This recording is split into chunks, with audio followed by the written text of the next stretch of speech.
No dia 6 de junho de 1944, 34 mil soldados norte-americanos embarcaram em uma missão decisiva. Em média, eles tinham 22 anos. E muitos acreditavam que não conseguiriam voltar. Eu escrevi uma carta para minha irmã dizendo: não espere que eu volte para casa. Eu achava que ia morrer. Em 1944, a Europa estava ocupada pelos nazistas. Os aliados lançaram o maior ataque por mar da história, contra um litoral fortemente defendido pelas forças alemãs. Era a melhor chance de libertar a Europa Ocidental. Mas para os soldados, mesmo chegar em terra foi uma batalha pela sobrevivência. Você chegava até a praia de Omaha, mas ao sair da embarcação não conseguia chegar até aqui. Você lutava para sobreviver em meio à arrebentação. Esta é a história épica da batalha de 12 horas pela praia de Omaha.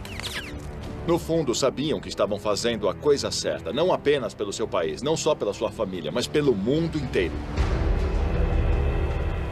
Mas uma das maiores reviravoltas da história moderna dependeu de fatores surpreendentes e estratégias extraordinárias. Não foi apenas uma questão de homens e armas avançadas, mas de mágicos e invenções bizarras, como tanques capazes de nadar, paraquedistas explosivos e espiões que mandavam mensagens secretas através de pombos. Uma batalha onde as vidas de milhares de soldados norte-americanos dependeram da precisão da previsão do tempo ou da fivela do paraquedas. Mesmo assim, apesar de estratégias e dispositivos engenhosos espalhados ao longo de 300 metros de areia exposta, as armas mais poderosas da guerra ainda são a liderança e a bravura.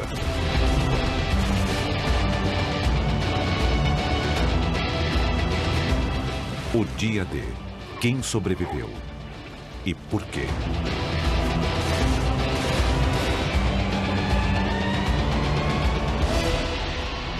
Heróis do Dia D.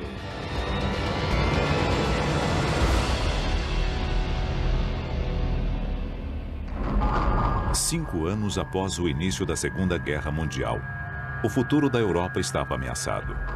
Os nazistas de Hitler haviam ocupado o continente.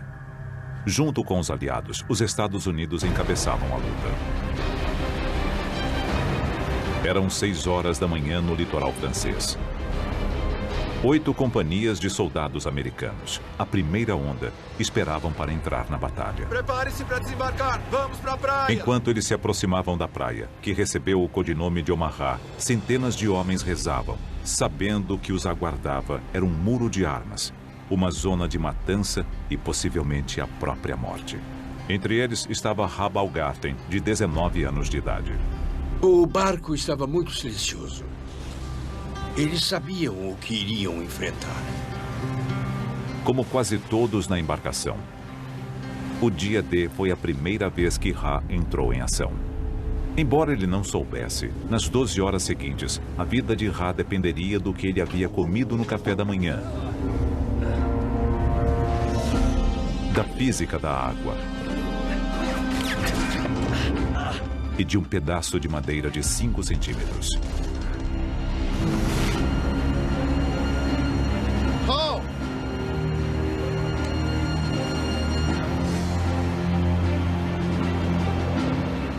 Apenas um ano antes, Ra estava estudando na Universidade de Nova York. Ele era um promissor jogador de beisebol. E então foi convocado. Eu escrevi uma carta para minha irmã dizendo: não espere que eu volte para casa. Eu achava que ia morrer. Um dos motivos pelos quais Ra quis ir para a guerra foi a sua fé. Eu sou judeu e via as notícias dizendo que os alemães estavam invadindo as cidades, forçando as pessoas a usarem a estrela de Davi. Como todos os soldados judeus, Ra teve a opção de mudar a religião listada em sua plaqueta de identificação. Desse modo, se ele fosse capturado, poderia evitar a perseguição nazista. Mas Ra tinha outras ideias. Eu desenhei uma grande estrela de Davi na minha jaqueta, com as palavras Bronx, Nova York escritas em volta. Assim não teriam problema para me identificar. Ra e seus companheiros foram enviados para a praia de Omaha.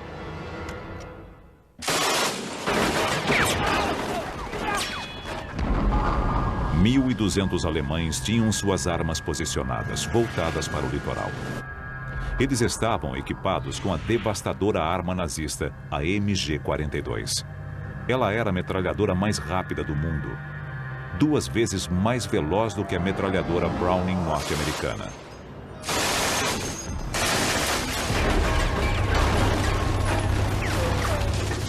A MG-42 é tão rápida que não se pode ouvir seus tiros individuais.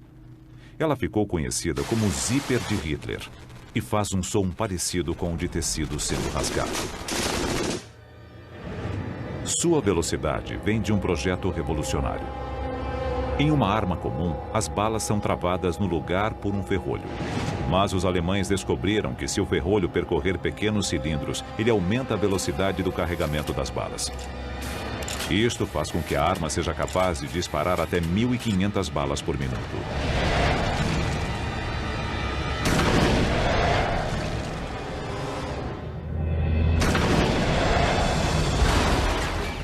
São 25 balas por segundo, em uma velocidade de mais de 3.200 km por hora, diretamente até o barco de Ra. Mas ali não havia apenas uma MG-42, e sim 5 delas. Isto significava que a embarcação de Ra poderia ser atingida por 125 balas a cada segundo. Quando um atirador de verdade emprega taticamente aquela metralhadora, é um pesadelo. Uma das primeiras coisas que você tem que fazer em combate é procurar as metralhadoras do inimigo e pegá-las. Tomá-las imediatamente. De alguma maneira, Ra e seus homens precisavam tomar essas armas. Eles se aproximaram da praia sob um fogo intenso. Entrou tanta água no barco por causa da forte ondulação que eles começaram a afundar. E o movimento violento do barco poderia causar outro problema: o enjoo causado pelo mar.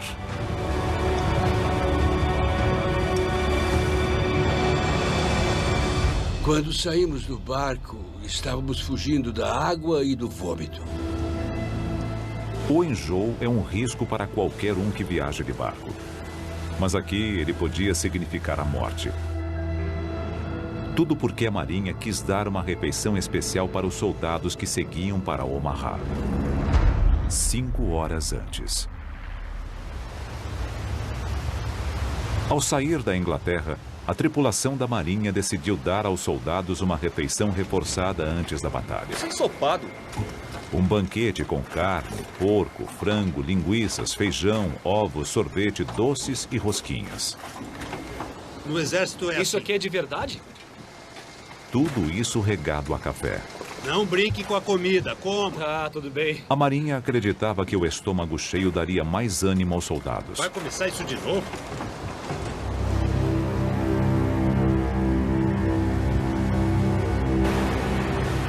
Ra pulou o café da manhã e comeu só um chocolate.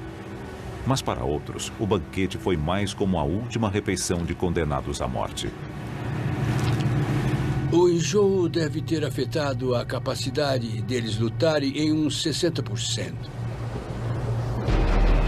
Ao chegar na praia de Omaha, muitos dos homens estavam debilitados. E não havia hora pior para isto acontecer.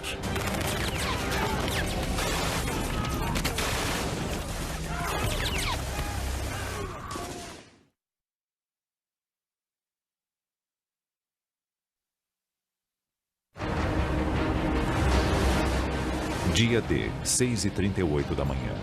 Milhares de soldados norte-americanos estavam desembarcando na praia de Omaha.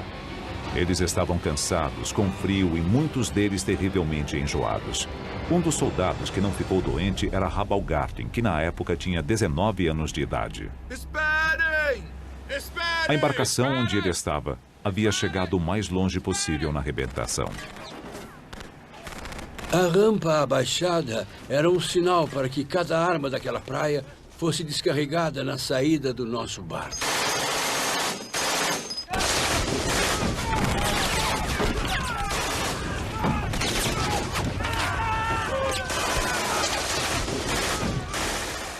As metralhadoras alemãs miravam na rampa de saída do barco, abatendo homens sem misericórdia. Para sobreviver, os soldados tinham de fazer a única coisa que eles haviam sido avisados para não fazer: pular na água pela lateral. E eu mergulhei.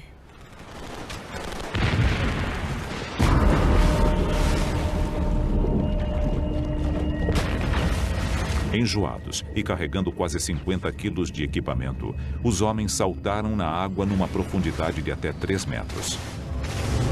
Aqui! Bob Sayles queria ser soldado desde criança. Mas antes de sequer disparar um tiro, Bob estava se afogando, afundando no mar com o peso da jaqueta, da munição e do rádio. Quando pulei na água, fui direto para o fundo. Senti que estava me afogando. Foi quando eu entrei em pânico, porque a água era bem funda. Quando toquei no fundo, me livrei do rádio, mas ainda estava com a jaqueta. Eu precisava tirá-la ou não conseguiria sobreviver. Exausto, enjoado e embaixo d'água, Bob tirou a jaqueta no último segundo. Eu dei um belo impulso no fundo e em poucos segundos voltei para a superfície. Os soldados que escaparam da morte no mar aprenderam uma lição amarga naquele dia. Quanto mais enjoado você está, menos ágil você fica e maiores as chances de se afogar. Alguns foram direto para o fundo, se afogando.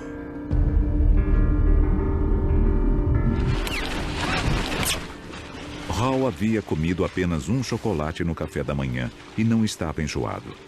Mas como todos os soldados que não se afogaram, ele enfrentou outro perigo na água: as implacáveis rajadas de balas que iam em sua direção a 900 metros por segundo.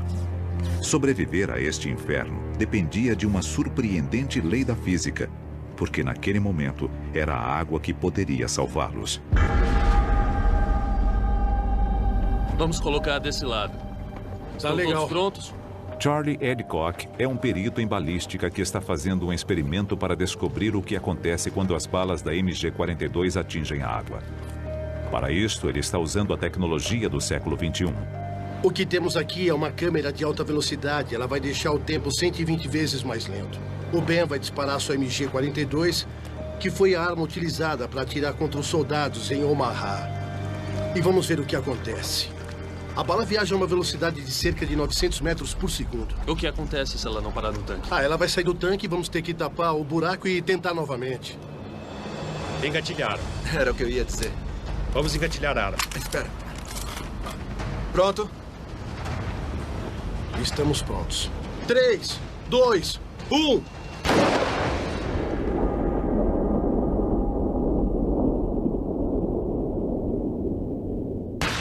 A resistência da água é tão grande que faz com que a bala pare menos de 1 metro após penetrar. Basicamente, ela foi de 900 metros por segundo para zero em 75 centímetros, no máximo.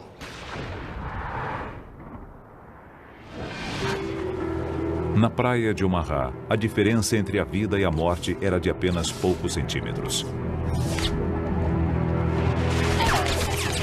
Se as balas atingissem a água a 30 centímetros do soldado, ele estaria morto. A 1 metro ou mais, ele sobreviveria.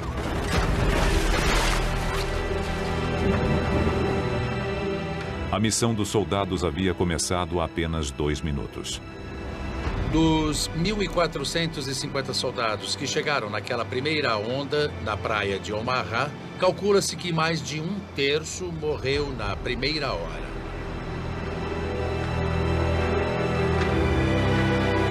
Em apenas 120 segundos, esses homens enfrentaram a metralhadora mais devastadora do mundo. Muitos escaparam da morte saltando no mar apenas para se afogar com o peso do próprio equipamento. Os sobreviventes foram aqueles que estavam a mais de 1 metro do local onde qualquer uma das balas tenha atingido a água. Vai, vai! Vamos lá! Vai, vamos lá! Rabalgarten estava entre os sortudos. 2 minutos após chegar na praia de Omaha, ele ainda estava vivo. Vamos lá! Foi uma visão horrível e foi muito surreal, porque a água se revolvia ao meu redor.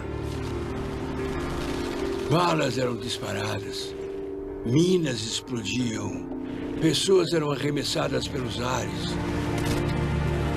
Mas ainda não era a minha vez.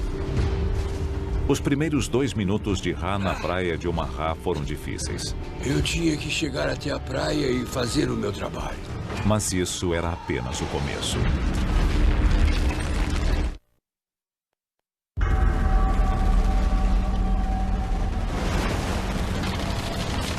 6 de junho de 1944, em Omaha, a praia mais sangrenta do dia D. Às 6h42 da manhã, 10 minutos após o início do desembarque, a situação já era bem ruim.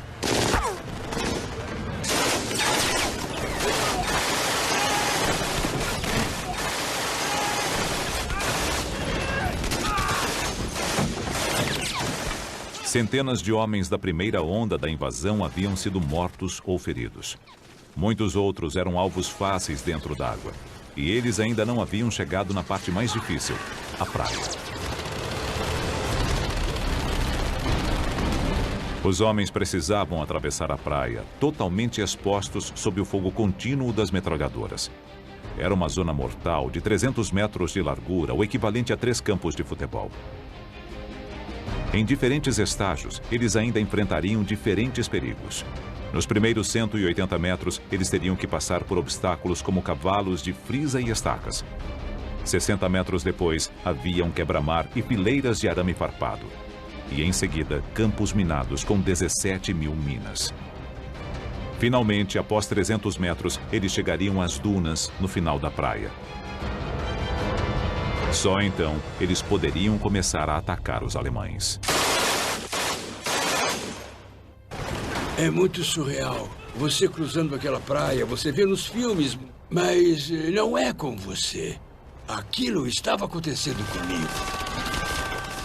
Os homens da infantaria estavam sozinhos e desprotegidos na praia. Mas havia um plano para ajudá-los, usando tanques. Se os aliados conseguissem colocar tanques na praia antes dos soldados, eles dariam cobertura e poderiam atacar as defesas alemãs.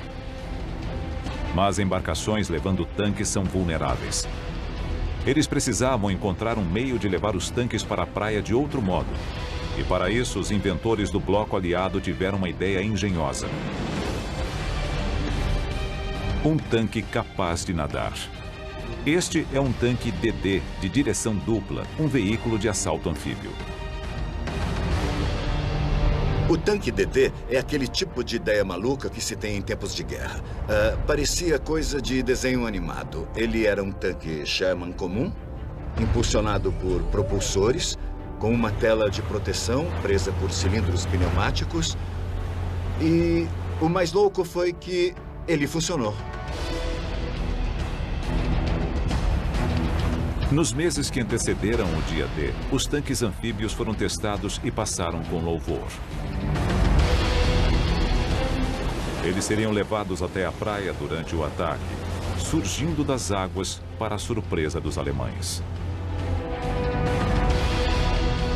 No início do dia D, os tanques estavam a 5.500 metros da praia em uma embarcação gigantesca.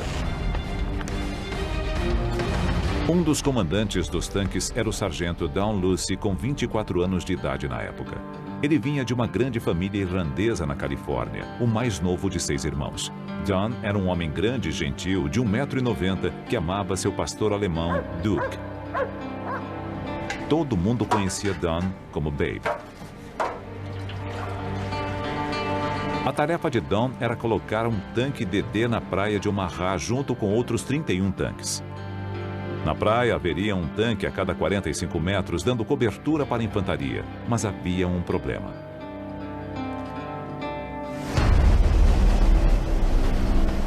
As ondas no canal tinham quase 2 metros de altura. Os tanques anfíbios nunca haviam sido testados naquelas condições.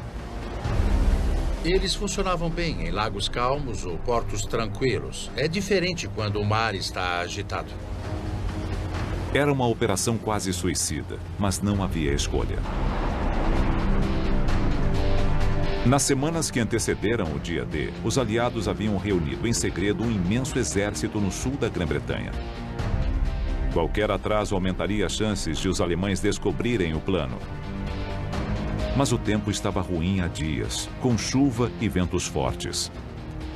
Os aliados não podiam prosseguir naquelas condições. Eles precisavam que o tempo melhorasse rapidamente. Foi uma má notícia para os estrategistas aliados porque a invasão não podia esperar.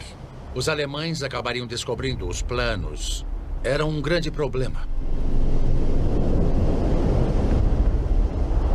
Então, no norte do Atlântico, chegam informações secretas trazidas por navios especiais da Marinha. Eles não estavam lá para lutar, mas para medir o vento e a pressão barométrica. Eles forneceram pistas sobre o que aconteceria com o tempo a 3.200 quilômetros dali no Canal da Mancha. E enviaram uma informação sutil, mas essencial. As leituras sugeriam que haveria uma pausa, quando o tempo deveria melhorar um pouco, no dia 6 de junho. O sucesso da invasão e as vidas de milhares de soldados norte-americanos dependiam da precisão de uma única previsão do tempo.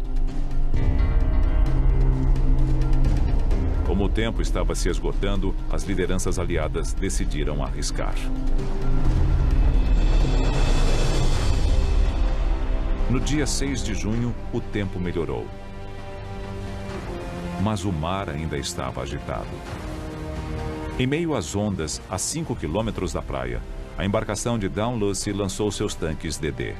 Pode travar, vamos! Continuem! Continuem! Continuem, continuem! Continuem, continuem!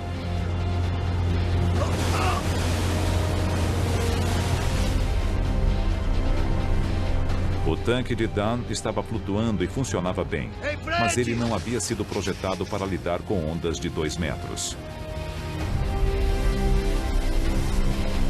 Ajuda aqui! Quase imediatamente, a água começou a entrar sem parar. E a tripulação começou a saltar na água, não apenas para salvar o tanque, mas suas próprias vidas. Quando há uma brecha, é impossível impedir que a água entre. O tanque começou a afundar. Para sair do tanque DD, o piloto precisava passar por um buraco assim. Não é fácil. A tripulação estava lá fora.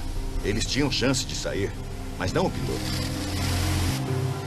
Dos 29 tanques que chegaram a ser lançados no mar da praia de Omaha, 27 afundaram. Os tanques que alcançaram a praia estavam em grande parte destruídos. Como não estava dentro do tanque, Dalhousie escapou. Mas 33 tripulantes não tiveram a mesma sorte. O fracasso na tentativa dos tanques anfíbios chegarem à praia deixou os soldados na praia de Omaha por conta própria.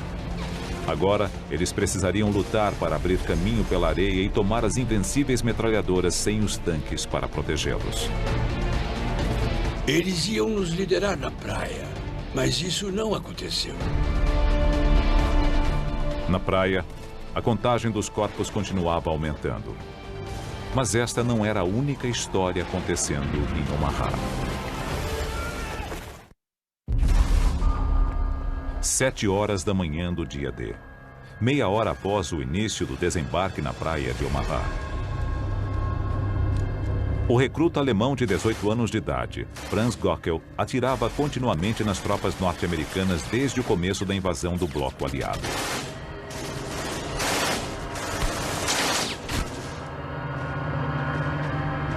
Gockel atirava de um grande bunker de concreto em uma posição alta na praia. Ele fazia parte de uma rede de 14 posições fortificadas, construídas no topo das dunas. Um produto de antivisão militar alemã.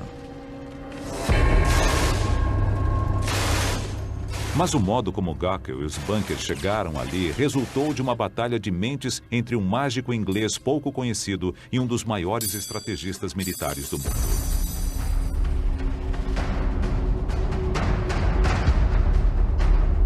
Gockel é um dos 20 mil homens encarregados de defender a Normandia. Apenas um ano antes, ele estava trabalhando na empresa do pai, perto do Vale do Rouge, consertando telhados danificados pelas bombas dos aliados. Mas, como inúmeros outros alemães, ele foi convocado para a máquina de guerra de Hitler. 6 meses antes.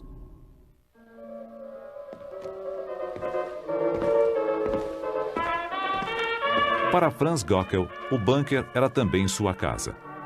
Dentro do posto de guarda de concreto, ele e seus companheiros dormiam, comiam, ouviam música e descansavam. No dia D, eles já estavam ali há meses. O fato era que os soldados enviados para a Normandia para proteger as defesas do Atlântico achavam que era um posto fácil. Eles tinham comida boa, tinham instalações confortáveis e um ambiente agradável. A guerra não estava sendo muito difícil para eles. Na verdade, nenhum deles acreditava que teria de defender o litoral de uma invasão. Os soldados não eram os únicos a pensar desta maneira. Pouquíssimos altos comandantes alemães achavam que os aliados atacariam o litoral da Normandia. E eles acabaram sendo vítimas de um dos maiores truques da história militar.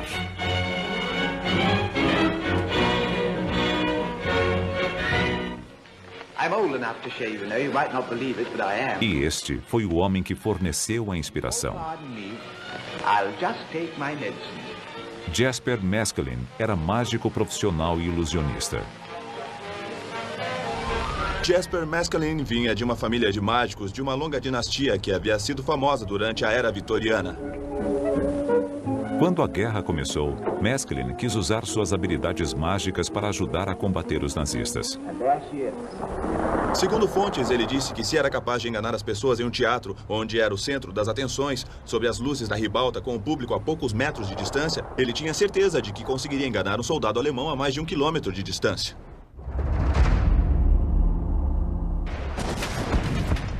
Em 1941, durante a campanha dos aliados no norte da África, Meskelin teve a chance de ajudar nos esforços de guerra pela primeira vez.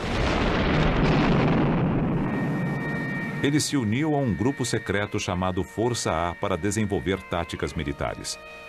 O codinome do grupo era a Gangue Mágica. Não dá para imaginar um conjunto mais estranho. Havia de tudo ali, desde um restaurador de obras de arte, um pintor, um especialista em cenários, que você já até espera, mas também existia um químico, um engenheiro elétrico, pessoas de diversos talentos e em diversas áreas. No norte da África, os aliados precisavam de toda a ajuda possível. Eles estavam perdendo a campanha. Antes da batalha crucial de El Alamein, eles usaram uma ilusão para enganar os alemães, cortesia da Gangue Mágica. A Gangue Mágica usava camuflagem e ilusionismo para fazer com que jipes se parecessem com tanques e tanques com caminhões. Eles criaram um exército falso e levaram os alemães a acreditar que os aliados atacariam pelo sul em vez de o norte. E o truque funcionou. Os aliados venceram em El Alamein, virando o resultado da campanha norte-africana a seu favor. No Egito, a cidade de Alexandria estava sendo pesadamente bombardeada em ataques noturnos.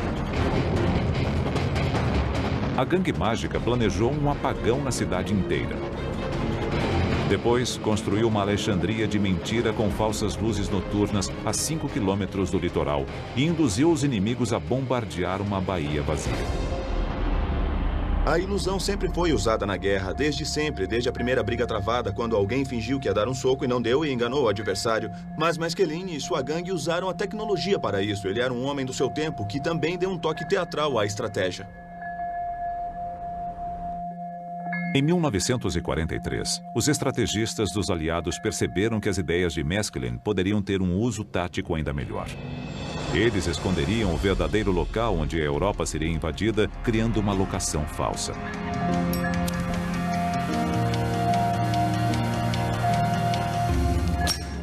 Os aliados queriam invadir as praias da Normandia. Mas para reduzir as defesas alemãs, eles planejaram uma estratégia elaborada, dando a entender que cruzariam o Canal da Mancha em seu ponto mais estreito, o Pas de Calais. Eles queriam usar as táticas de Maskelyne para reunir um exército falso no sul da Inglaterra, do outro lado de Calais. Eles construíram instalações falsas, embarcações falsas e chegaram a fazer tanques infláveis.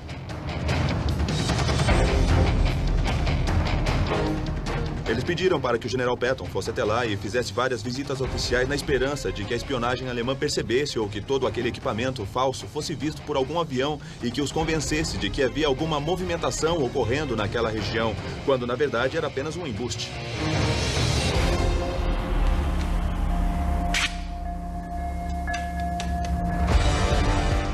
Os alemães caíram no truque dos aliados. Nos meses que antecederam o dia D, o comando nazista movimentou a maior parte de sua temida divisão de tanques e uma grande parte da infantaria da Normandia para o Pas de Calais, a 240 quilômetros dali. A ilusão dos aliados estava funcionando perfeitamente. Os alemães deixaram uma parte de uma divisão para defender a praia de Omaha. Franz Göckel pertencia a uma pequena força de 600 homens. Mas não por muito tempo.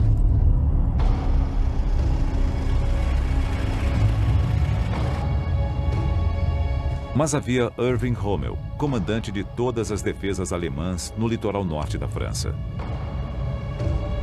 Rommel era um bicho-papão para os aliados. Ele era um estrategista terrivelmente bom. Ele tinha a capacidade de entrar na cabeça de seu adversário. Para alguns, ele era o próprio demônio.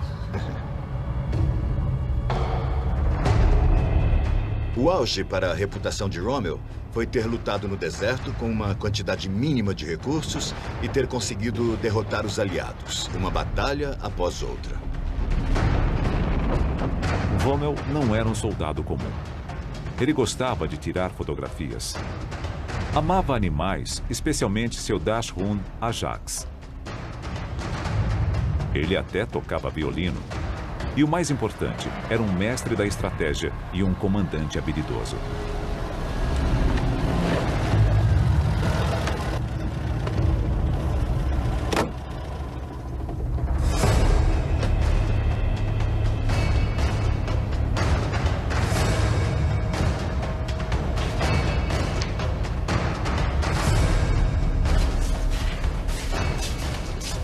Rommel era conhecido por colocar suas tropas em forma e tirar o máximo de seus soldados.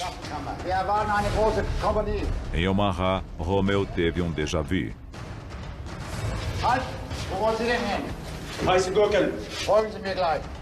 Rommel chegou a Omaha e teve uma espécie de revelação.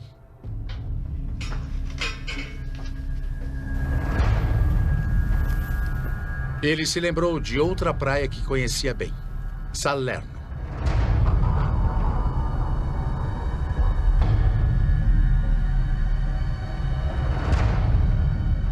Salerno era a praia que os aliados haviam usado para conseguir invadir a Itália em 1943. Milhares de soldados desembarcaram ali em um ataque anfíbio que venceu os alemães. Como a praia de Salerno, Omaha tinha a mesma curva gradual na linha do mar. Além de uma leve inclinação muito parecida, ambas as características eram ideais para o desembarque de tropas vindas do Canal da Mancha. Rommel achava que aquelas eram exatamente as características que os aliados procurariam novamente quando invadissem a França. Com base nisto, Rommel decidiu reforçar pesadamente as tropas na praia.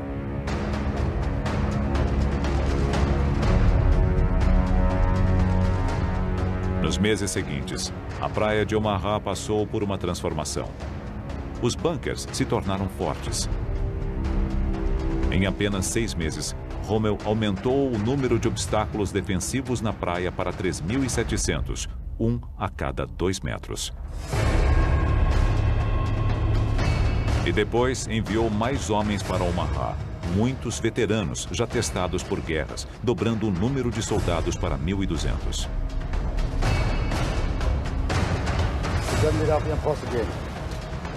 Rommel transformou um tranquilo posto litorâneo em uma fortaleza formidável, com posições de combate capazes de visualizar grandes trechos da praia. Dia D.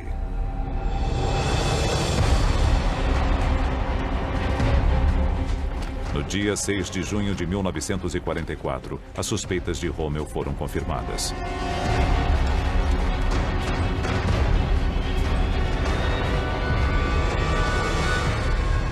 Os homens que observavam de seus postos naquela manhã deveriam estar sentindo uma mistura de medo e entusiasmo. No horizonte surgia uma grande frota em sua direção.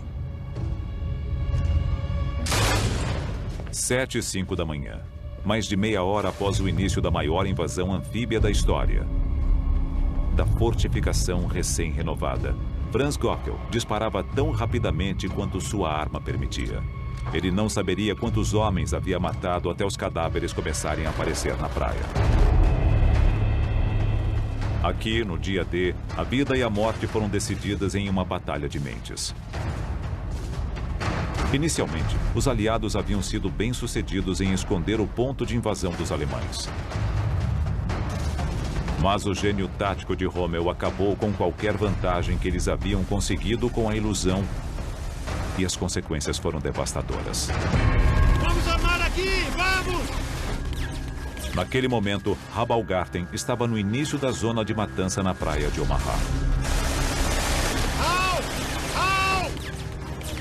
Em meio ao caos, Ha viu Robert Gabert, seu melhor amigo no exército.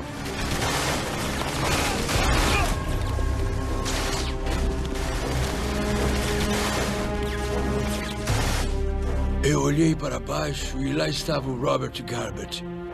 Aquilo mexeu comigo porque não consegui conter as lágrimas que escorreram como sangue pelo meu rosto. Vem aqui! Para os soldados norte-americanos, as primeiras horas da invasão da praia de Omaha foram um verdadeiro inferno. Mas não era para ter acontecido dessa maneira. Os aliados tinham um plano para destruir todas as forças defensivas alemãs, mas uma coisa os impediu.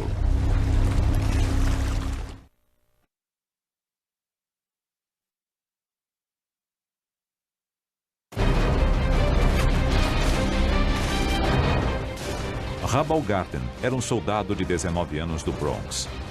No início do dia D, ele achava que poderia morrer. Agora, 30 minutos após o início da invasão, ele tinha certeza disso. Às 7h10 da manhã, Ha estava no início de uma zona de matança de 300 metros de comprimento na praia de Omaha. Entre ele e seu objetivo, as dunas no final da praia, havia 3.700 obstáculos defensivos, moitas de arame farpado e 17.000 minas explosivas. Para sobreviver, ele precisava escapar de todos eles, sob o fogo constante de metralhadoras disparadas por soldados nas colinas.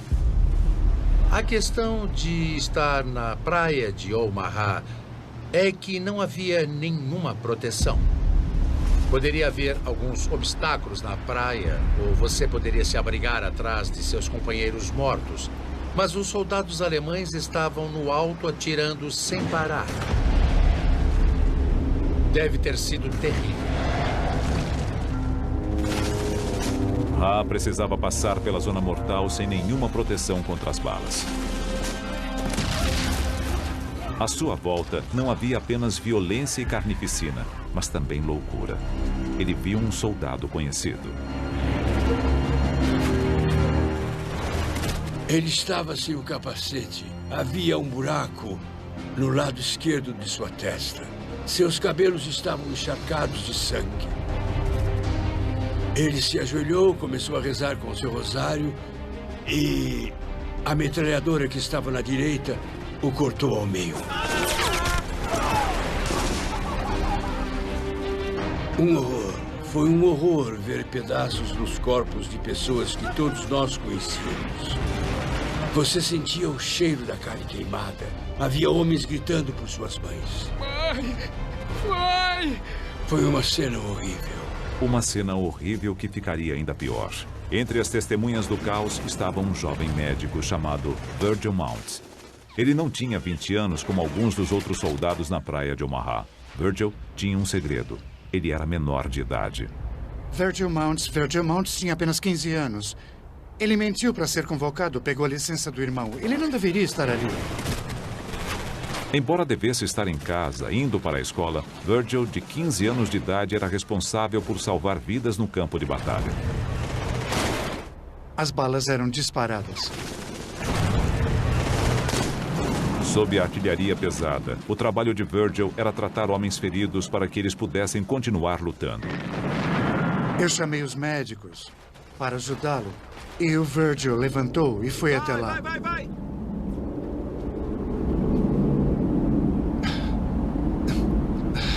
É muito difícil falar sobre isso. Ele foi até lá para tentar ajudar aquele homem ferido e as balas não paravam de vir. Sai daí! Os alemães disparavam balas de canhão a cada minuto nos soldados da praia.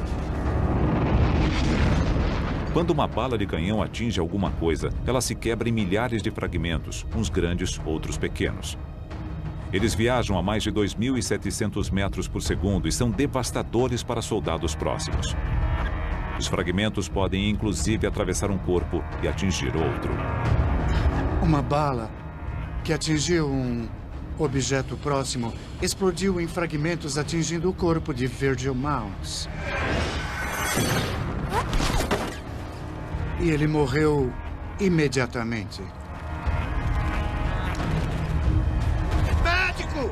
Isso é uma coisa que eu jamais vou conseguir tirar da minha mente. É uma imagem tão viva quanto uma foto bem aqui na minha frente. Você nunca esquece esse tipo de coisa. Ele tá morto! Por mais trágica que tenha sido a morte de Virgil Mounts, a verdadeira tragédia é que ela poderia ter sido evitada. Isso porque os aliados sabiam o tipo de artilharia pesada que os alemães tinham para defender a praia de Omaha e haviam planejado tomá-la mais cedo naquela manhã. Atrás das colinas, os alemães haviam reunido um grande arsenal. Havia 30 armas antitanques, 17 morteiros e mais de 20 canhões de campanha. Este é o tipo de forte que os alemães usavam para armazenar suas armas. Os estrategistas aliados sabiam o tipo de armas que eles tinham e conheciam sua força e haviam feito um plano para neutralizá-las. 4 horas antes. Mais cedo, na madrugada do dia D, aviões aliados haviam decolado para bombardear as defesas alemãs na praia de Omaha. 446 aviões, armados com 13.000 bombas, equivalentes a 1.000 toneladas de explosivos. A operação prometia ser o maior exemplo de bombardeio de precisão da história. A Força Aérea declarou que eles eram tão precisos a ponto de atingirem uma lata de picles a 3.000 metros de altitude. E aquela era a chance de provar. Mas as nuvens estavam densas e baixas, e os bombardeiros dependiam do radar, uma invenção relativamente nova para chegar até o litoral. A Marinha não confiava nos radares e temia que as bombas atingissem os navios dos próprios aliados que aguardavam no oceano. Quando os bombardeiros dos aliados se aproximaram da praia, as nuvens impediram que eles vissem seu alvo. E por causa do perigo de errar e atingir a frota que estava no oceano, eles receberam ordens para atrasar a operação. Esperem até terem certeza de que estão sobre a praia. Esperem 5 até 30 segundos e soltem as bombas. Um atraso de poucos segundos pode mudar tudo. Para um bombardeiro a 3.000 metros de altitude, voando a 240 km por hora, um atraso de 5 segundos significa um erro de 400 metros em relação ao alvo. Um atraso de 30 segundos, um erro de quase 2,5 km. 13.000 bombas foram lançadas naquele dia, mas, inacreditavelmente, nenhuma delas atingiu a praia de Omaha, nem as armas que a protegiam. Esta foi a maior falha dos planos dos aliados no dia D. Ah, meu Deus, nada está funcionando. Aqueles seriam dos piores dias. Habalgarten estava no início da praia plana e exposta.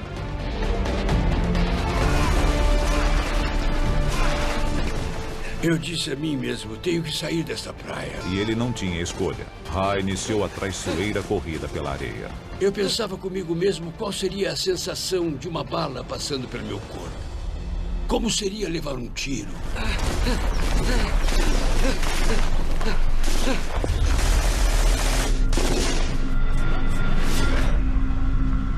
Eu ouvi um barulho alto bem na minha frente.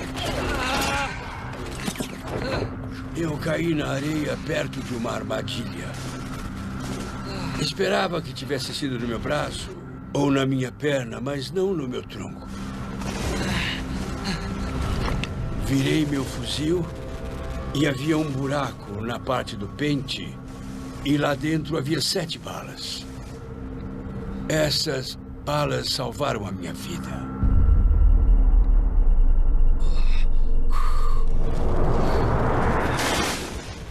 Salvo por um pente de balas, um incrível golpe de sorte. Às 7h30 da manhã, no fim da primeira hora da invasão, a batalha pela praia de Omaha era um desastre para os aliados. Mas, por pior que fosse a situação naquela praia, a 6,5 km dali, outros soldados norte-americanos das forças de elite embarcavam em uma missão suicida, a missão mais perigosa do dia D.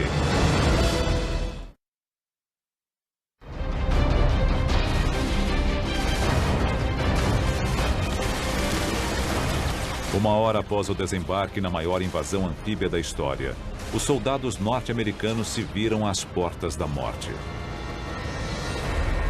Os cadáveres espalhados pela praia de Omaha mostravam que os alemães eram um inimigo bem mais difícil do que eles esperavam. Por todo o litoral havia um grande número de armas escondidas no alto e em um afloramento rochoso.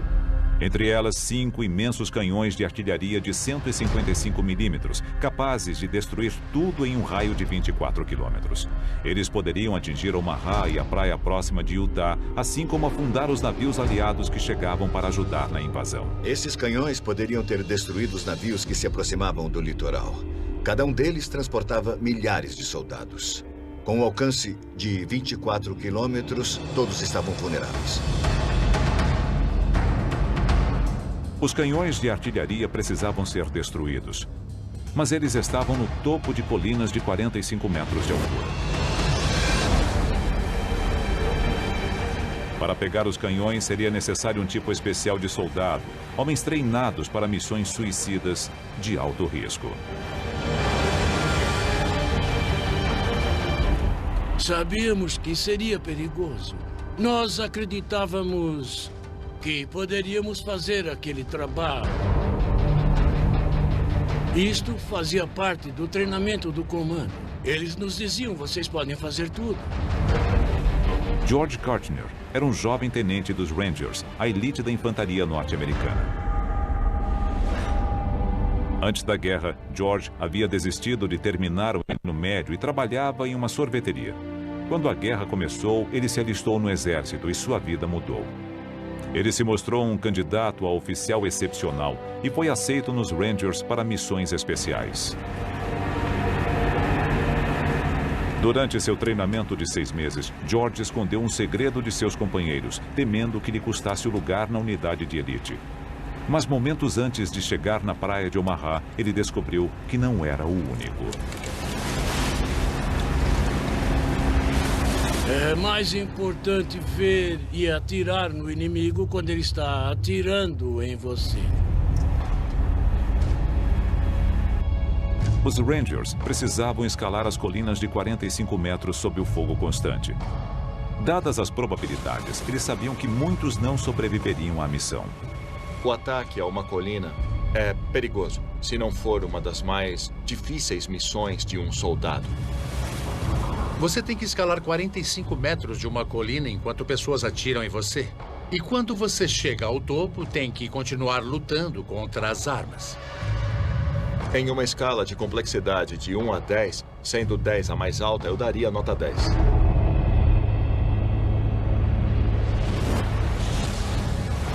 Para ajudar os homens naquela missão impossível, os Rangers tinham um equipamento especial. Enquanto eles treinavam na Inglaterra, foram desenvolvidos ganchos de alpinismo disparados por tubos de morteiro. Durante meses, eles praticaram seu uso e subiam pelas cordas. Mas a prática não envolvia metralhadoras e atiradores de elite disparando constantemente contra eles. O primeiro trabalho dos Rangers era cruzar a praia e chegar às colinas. A metralhadora que estava na nossa esquerda, no topo da colina, começou a disparar contra nós quando ainda estávamos na embarcação. Vamos! Vamos! E 2 dos homens ao meu lado foram feridos. Vai, vai, vai! Com gravidade. Recebi um tiro na lateral. O médico olhou e disse: "Você vai ficar bem, vou fazer um curativo. A bala não atingiu nada importante." Nunca conseguiremos fazer isso. Eu virei e disse: "Isso é um grande erro. Jamais conseguiremos subir essas colinas." Com as rajadas de balas vindas do alto, os Rangers devolveram o fogo e prepararam sua arma secreta: o gancho lançado por foguete. Mas no momento crucial, o lançamento falhou.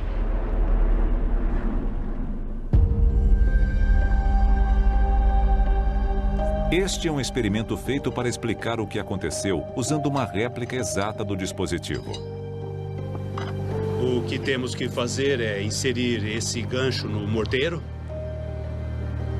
e depois lançá-lo na encosta da colina, que é bem semelhante à encosta de Pont du Roc. Veremos o que acontece. 3, 2, 1...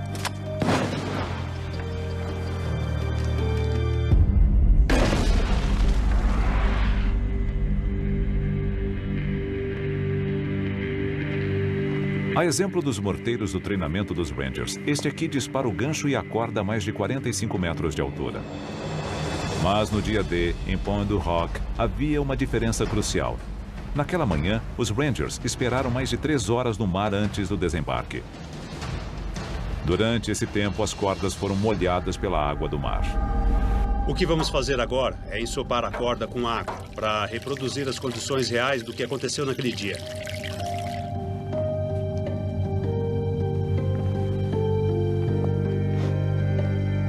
3, 2, 1...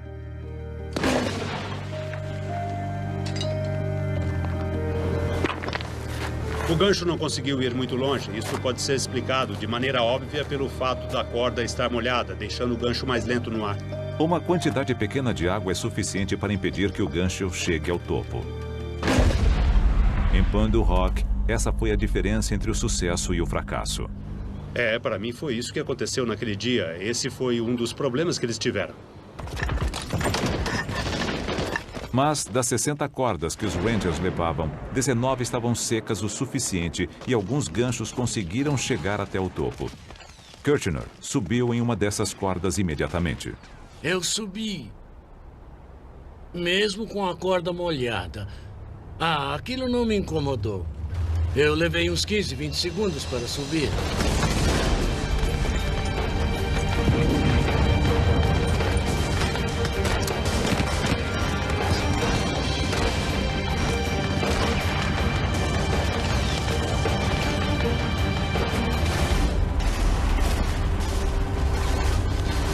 Foi pra eu jogar! Fogo! Vai, vai, vai!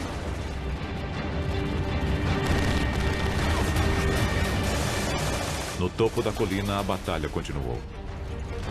Os sobreviventes abriram caminho entre as balas. E, finalmente, eles encontrariam as armas. Mas, ao chegarem lá, Kirchner e seus colegas ficaram chocados. Os Rangers haviam lutado contra o fogo pesado e sofrido 20 fatalidades para chegar lá e descobrir que os alemães os haviam enganado. Não havia nenhum canhão de artilharia, apenas uma pilha de postes telegráficos. Estão os canhões? Não é Aqueles soldados haviam se preparado para aquilo durante meses. Eles estavam determinados a cumprir a missão e cheios de adrenalina. Eles finalmente alcançaram o objetivo para descobrir que havia sido tudo em vão. Fomos enganados. Devem ter ficado arrasados. Desmoralizados, os Rangers perceberam que enfrentavam um inimigo com um poder de fogo terrível, que também era capaz de enganá-los.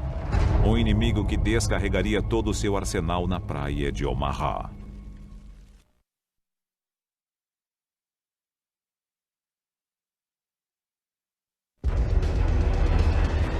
Oito horas da manhã do dia D, na praia de Omaha. Milhares de soldados americanos enfrentavam um intenso fogo inimigo. Um deles era Hal Baumgarten. Nos últimos 90 minutos, ele havia cruzado 210 metros de uma praia exposta de 300 metros.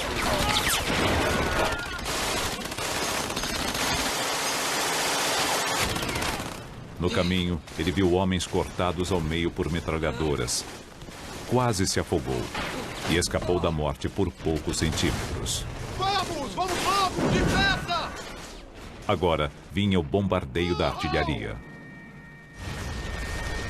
Era muito, muito assustador.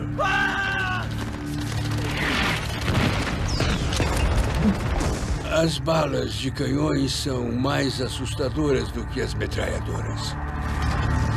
Vai, vai, vai, vai, vai! Porque elas vêm do desconhecido. Você não sabe o que elas vão atingir se a bala está vindo na sua direção. Por isso é assustador. Eu olhei para cima e o xinguei. E logo que eu fiz isso, uma bala de 88 milímetros explodiu bem na minha frente. Ra foi atingido pela explosão. O fogo da artilharia fere e mata de duas maneiras diferentes. A primeira é pelos estilhaços, fragmentos de metal quente que voam a 11 mil quilômetros por hora. Quando uma bala de artilharia atinge o alvo, arremessa fragmentos quentes de metal para todo lado. É como se 1000 balas fossem disparadas ao mesmo tempo e cortam uma pessoa com a facilidade de uma faca quente cortando manteiga. Aqueles estilhaços são o maior perigo do canhão de artilharia. Meu próprio pai, Eric Ashcroft, foi ferido por um deles quando estava chegando em Seward, outra praia do dia D naquela mesma manhã.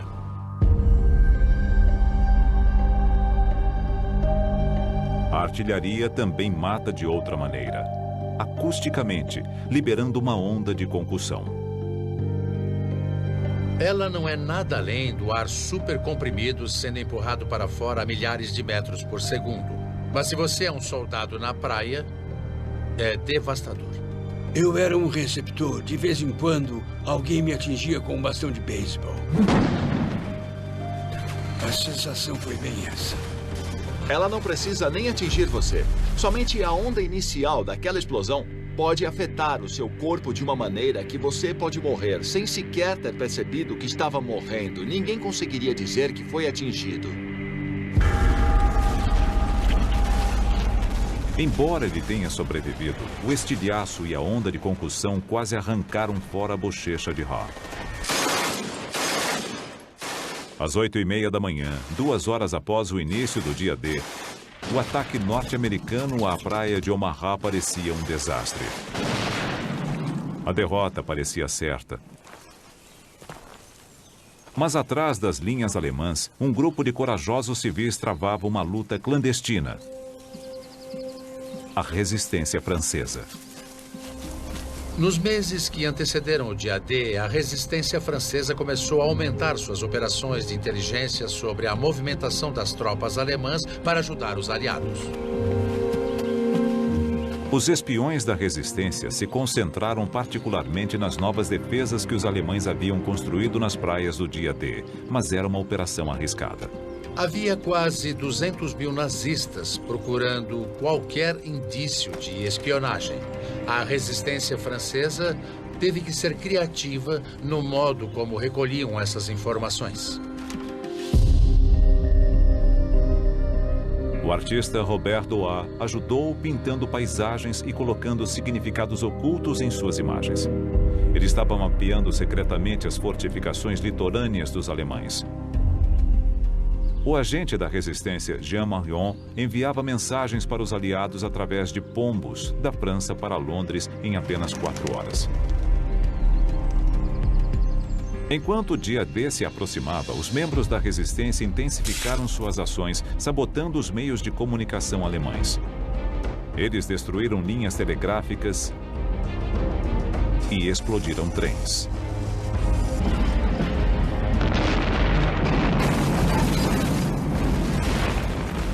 Mas quanto mais ousada ficava a resistência, mais vigilantes se tornavam os alemães. Nas semanas que antecederam o dia D, os alemães contra-atacaram. Eles atiravam nos pombos espiões.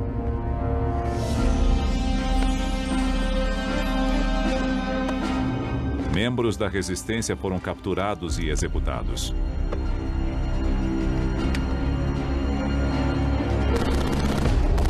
Mas a resistência já havia causado estragos.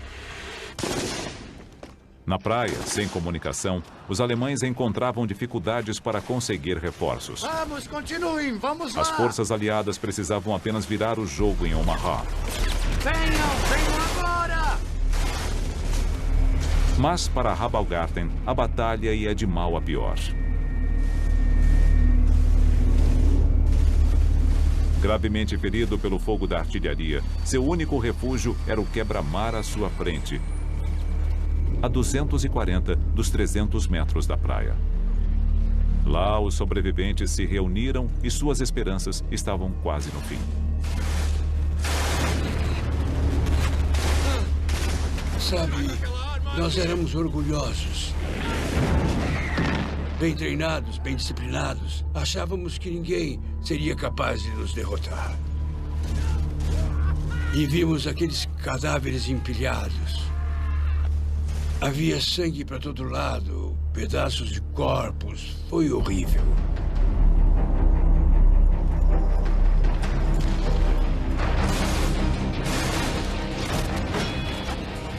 Eu me perguntava, por que não comigo? Quando será a minha vez de levar um tiro?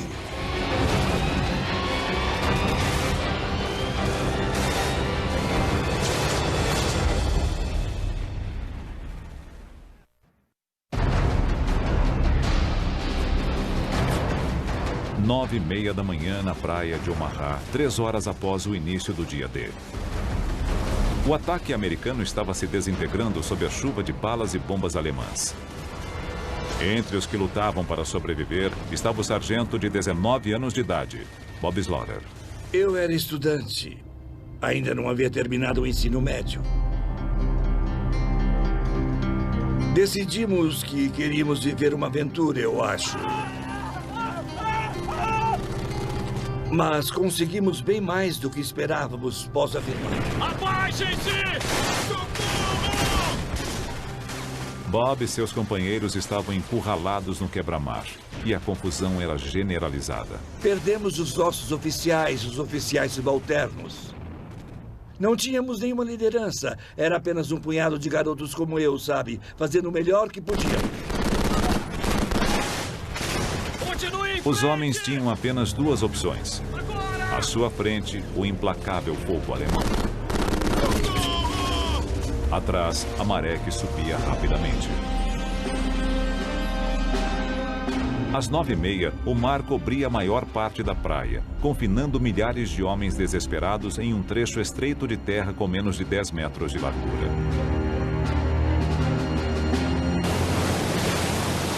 Encurralados, sob o fogo das armas, os homens eram alvos fáceis para os atiradores alemães.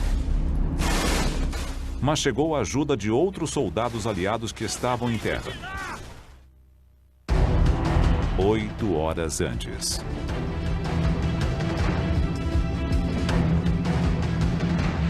Na noite anterior ao dia D, mais de 1.200 aviões decolaram em direção à Normandia. Os aliados queriam proteger os homens de infantaria que estariam nas praias de um contra-ataque alemão. Para isso, eles lançaram um grande ataque aéreo antecipado.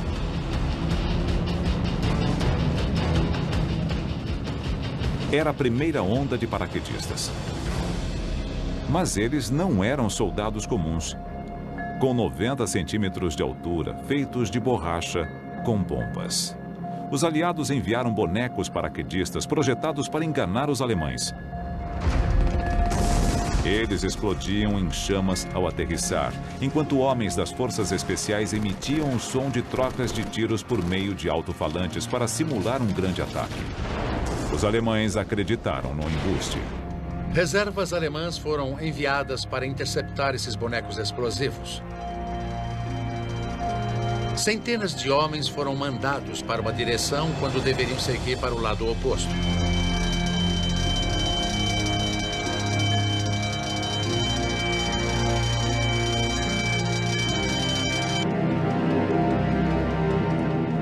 Depois foi a vez de 13 mil paraquedistas de verdade. A 101ª Divisão Aerotransportada. Pat McCree era um paraquedista militar de 20 anos de idade. Quando ele voltou à Inglaterra, 1 em cada 5 de seus companheiros havia sido ferido ou morto. O avião de Pat se aproximou do local do salto.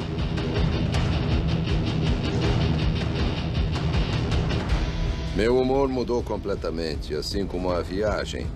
Ela ficou acidentada, errática, pendia para a esquerda, depois para a direita. Sentíamos e ouvíamos os tiros.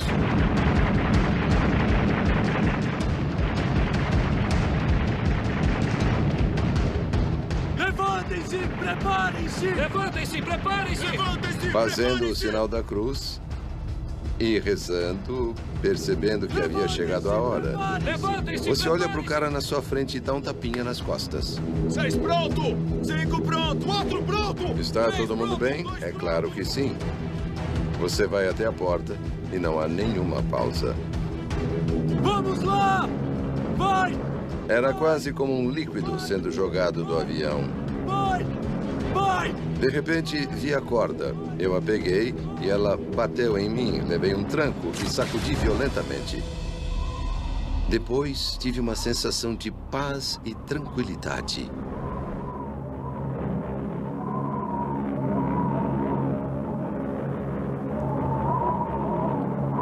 O que Pat não sabia era que o maior risco que os paraquedistas enfrentavam vinha de algo que eles estavam usando e de um esquema armado pelo comandante alemão Erwin Rommel. Para dificultar uma invasão aérea, Rommel ordenou que os alemães inundassem centenas de quilômetros quadrados de campos, represando 2 grandes rios da Normandia.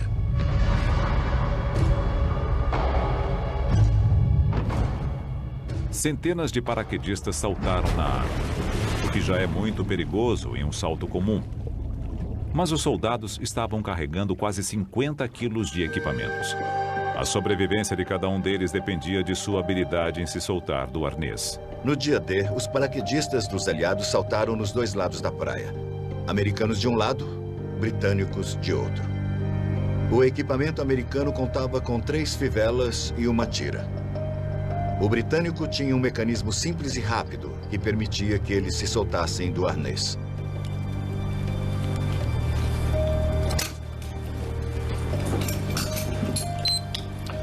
O paraquedista britânico se soltou em apenas 5 segundos.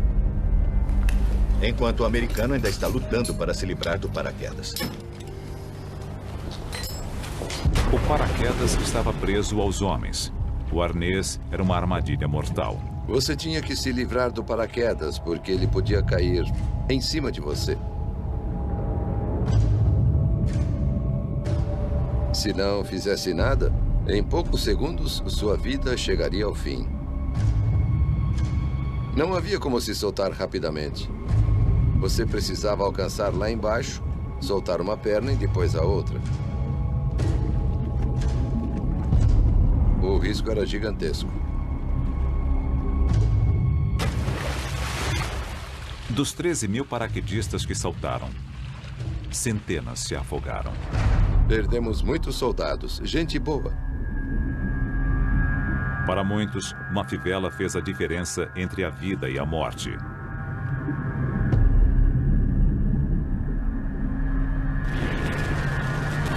Como em qualquer batalha, pequenas reviravoltas do destino podem ter consequências gigantescas. Mas na praia de Omaha, uma qualidade encontrada no campo de batalha iria mudar a história.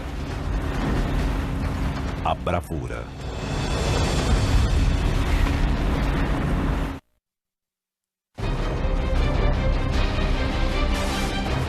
Dez e meia da manhã do dia D. A invasão da Normandia na praia de Omaha estava por um fio. Milhares de soldados americanos haviam sido mortos ou feridos por bombas e balas alemãs. E também pelo enjoo que os enfraqueceu antes da batalha.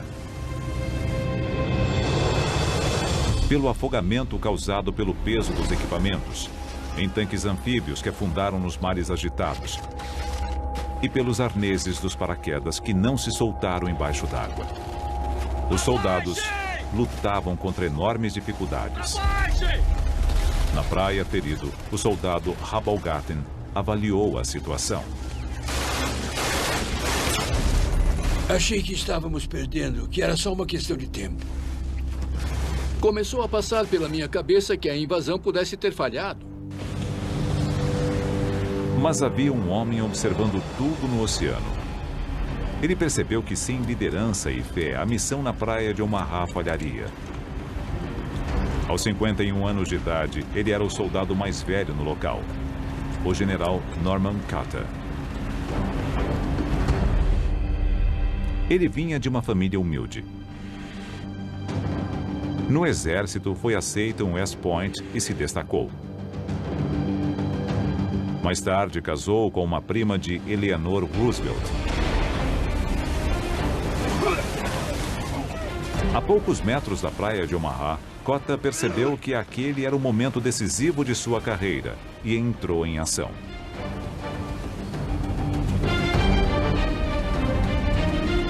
Cota sabia que tinha 3 prioridades. A primeira era tomar a liderança. A segunda era tirar os homens da praia. E a terceira era atacar os alemães. Continuem atirando! Continuem! Ao chegar em terra, Cota assumiu o controle. Fiquem próximos! De repente, alguns dos meus homens disseram: Capitão, olha aquele homem lá embaixo. Olhei para a praia e cerca de 100, 150 metros dali havia um homem com um charuto e ele estava gritando com as pessoas na praia. Era difícil acreditar que havia alguém correndo pela praia, porque ela estava sob uma intensa rajada de balas. Mesmo àquela distância, ele parecia um pouco mais gordo em relação a nós. E nós perguntávamos, quem será ele? O homem era destemido. Você vai ser o próximo! Sim, senhor! Naquele momento, ele pensou, o que devo fazer? Então, ele decidiu que tinha que se encarregar daquela situação, porque só havia morte, caos e destruição. E ele precisava assumir o controle, porque ninguém mais faria isso. Vamos chegar até lá e vamos sair desta praia! Vamos! Cota estava de pé, estava falando. Ele estava encorajando as pessoas, dando a elas um pouco de sua coragem. Em frente! Vamos lá, rapazes! Ele disse, não podemos ficar aqui, temos que ir para o interior. Ele estava indo embora. E virou para mim e disse, eu sei que você não vai me deixar na mão. Mas a liderança também exige estratégia. Vamos lá! Vamos lá! Pouco além do quebra-mar havia 2 fileiras de arame farpado. Cota precisava fazer com que seus homens passassem por elas e atravessassem a região aberta antes que pudessem atacar os alemães em suas posições. Passar pela primeira fileira de arame farpado foi relativamente simples. O desafio era passar pela segunda, que ficava 10 metros acima na encosta da colina. Para isso, Cota tinha uma solução.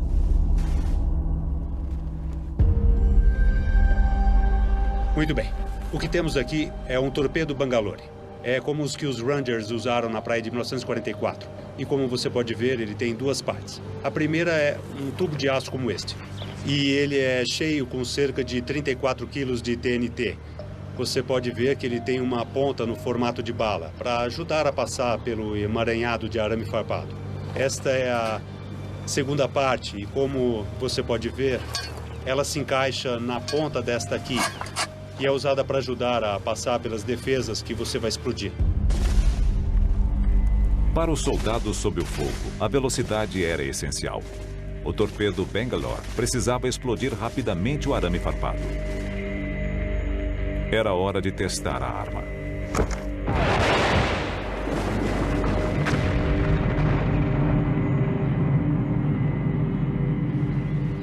O torpedo Bangalore explodiu um buraco no meio do emaranhado de arame farpado.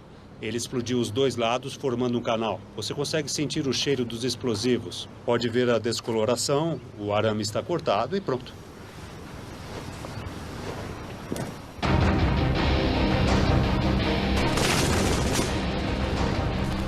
O torpedo Bangalore podia fazer o trabalho para Kota e os soldados, mas ele precisava ser colocado no lugar.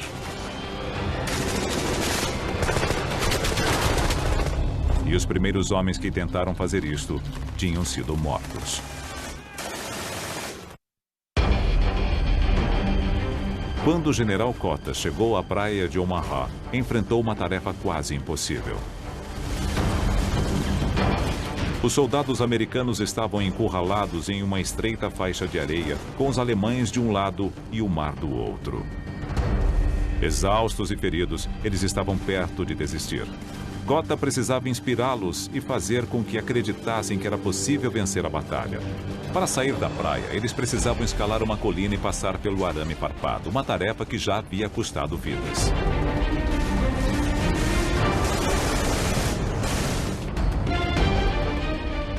A ajuda viria do mar. 12 navios de guerra capazes de atirar em bunkers alemães para apoiar os homens que estavam na praia de Omaha. O capitão de um dos navios, o USS Frankfurt, James Semmes, queria ajudá-los, mas não podia. Ele havia recebido ordens de esperar. Sua tarefa não era salvar soldados na praia, mas proteger a vulnerável frota de navios parados no oceano. Naquele momento, isto fazia com que o general Kota e seus homens estivessem por conta própria. Vamos sair da praia! A primeira parte do plano de Kota, sair da praia, havia funcionado. Eles conseguiram explodir um buraco na barreira de arame farpado.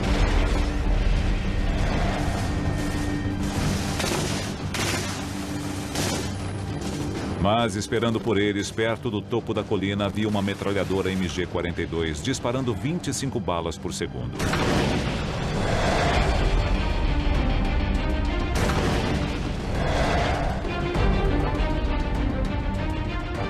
Um dos homens de Kota se ofereceu para desafiar a metralhadora mais rápida do mundo.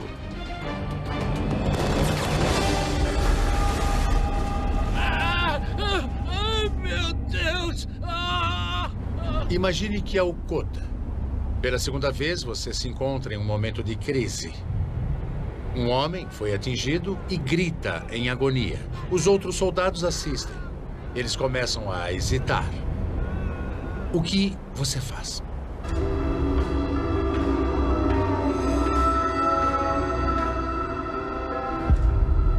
Aquele general sabia que estava no comando e que precisava fazer com que alguma coisa acontecesse, ou todos iriam morrer. Kota mostrou sua determinação com uma frase que se tornou famosa. Senhores, estamos sendo mortos na praia. Vamos morrer lá no interior. Ele então usou a melhor arma que tinha à disposição. Por aqui! A liderança. E foi o primeiro a subir a colina.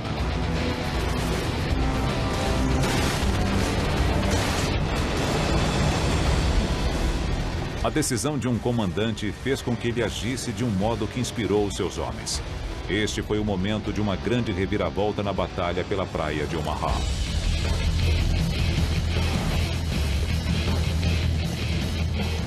Kota liderou o ataque.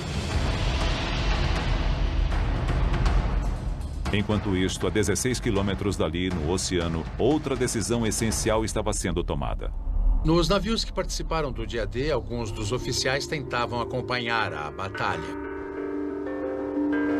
Esta filmagem feita na época mostra centenas de homens mortos ou feridos na areia e nas águas. Os oficiais estavam a ponto de desistir. No meio da manhã, eles consideraram movimentar algumas das tropas que haviam restado para a outra praia. Os oficiais enfrentavam um dilema estratégico: usar os contra-torpedeiros para proteger os navios de transporte ou para atacar os alemães na praia. Começaram a chegar notícias que algumas tropas estavam conseguindo quebrar as barreiras alemãs. Binóculos. Após horas de espera, os comandantes da Marinha finalmente deram a ordem para o combate. O comandante James Semmes, do USS Frankfurt, recebeu permissão para ir para a praia. Velocidade total. Semmes levou Frankfurt tão perto da praia que se arriscou a raspar o casco no leito do mar. A menos de 750 metros da praia, o Frankfurt virou de lado e abriu fogo, começando o ataque.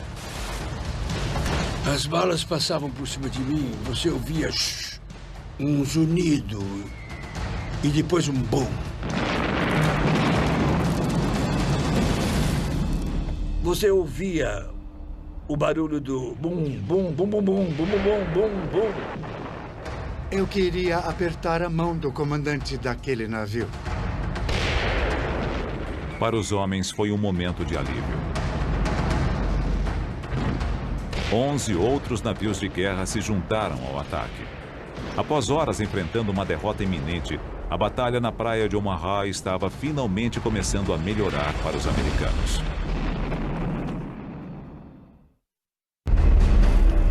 O dia D na praia de Omaha.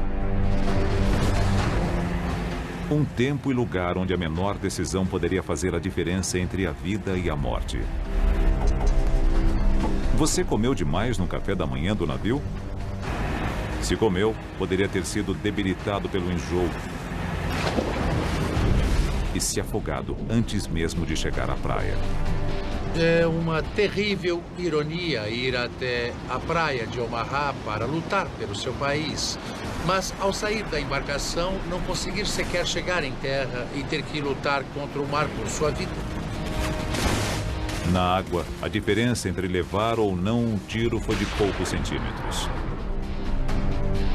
O que parece extraordinário é que, se a bala atingisse a água a menos de 30 centímetros de você, você morria.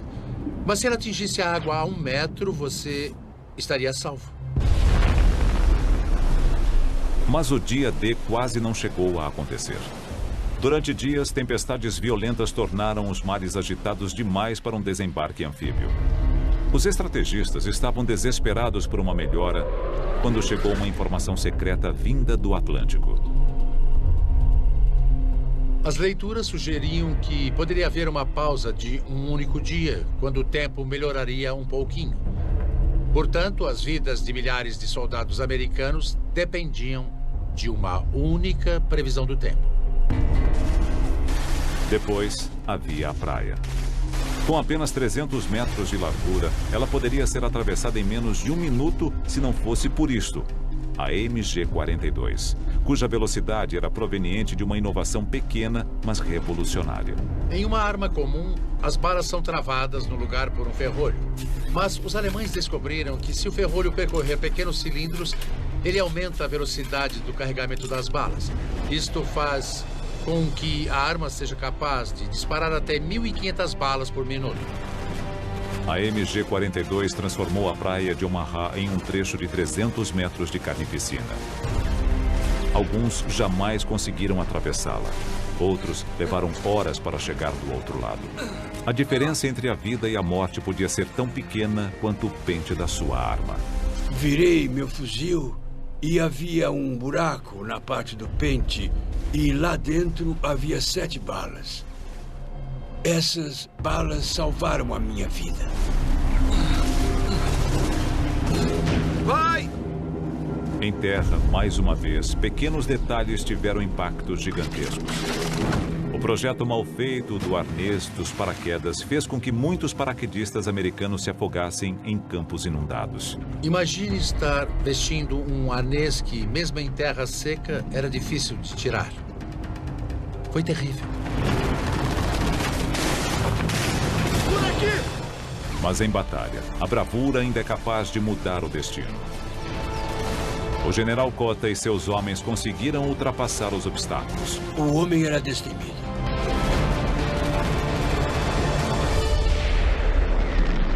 Com o apoio naval, eles conseguiram seguir por terra. Um exército inteiro poderia agora desembarcar na França, iniciando a libertação da Europa Ocidental. É impressionante que nos dias que se seguiram ao dia D, chegaram mais 200 mil homens, trazendo 3 milhões de toneladas de suprimentos, com uma logística que o mundo jamais havia visto e também não viu desde então.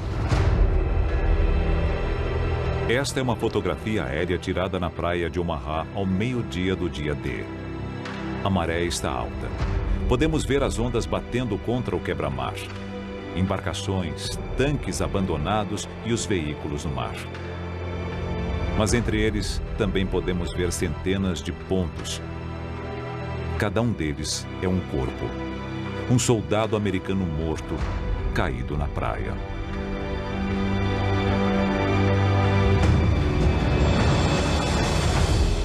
Nas 24 horas seguintes, o soldado Rabalgarten foi ferido 4 outras vezes, 5 vezes ao todo.